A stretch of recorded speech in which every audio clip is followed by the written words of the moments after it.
Concernant la séance musculation à double restitution, la gestion du protocole se déroule de la manière suivante.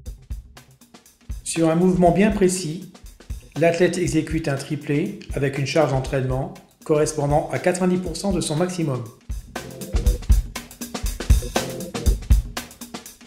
Dans le cadre d'un travail de type contrasté, il exécute ensuite une double restitution. D'une part par un travail de puissance en utilisant des bandes élastiques, de l'autre par un travail de vitesse en effectuant des exercices de pliométrie afin d'améliorer l'explosivité. Pour ce type de séance, quels vont être les effets attendus?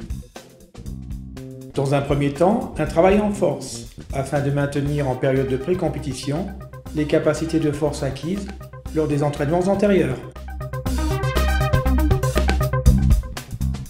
La première restitution concerne la puissance, grâce à l'utilisation de bandes élastiques.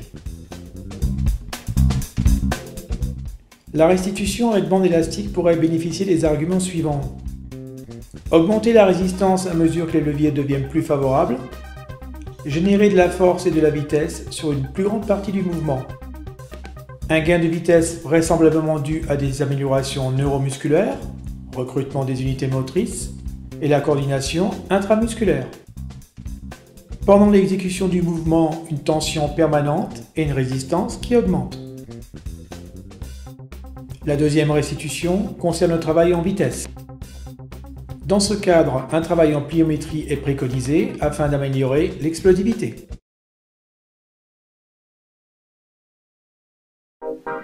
Allez, allez, allez, pousse, pousse, pousse, pousse.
Tonique.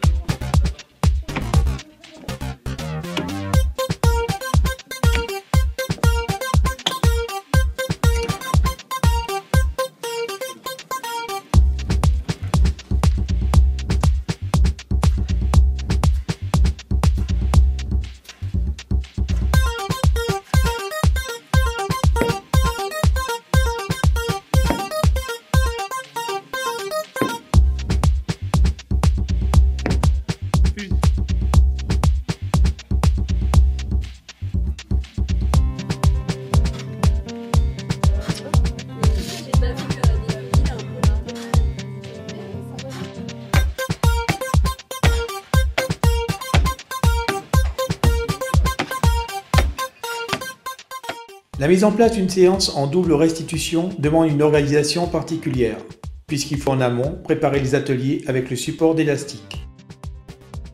L'athlète effectue ces 3 mouvements et après une récupération de 2 à 3 minutes, il enchaîne par le suivant. Il pourra réaliser 2 séries complètes avec une récupération de 10 minutes entre chaque série. Les séances en double restitution sont relativement éprouvantes pour l'organisme. Il est donc préférable de placer ces cycles de travail en période de pré-compétition. Nous attirons également votre attention que ce type de séance s'adresse à des athlètes confirmés.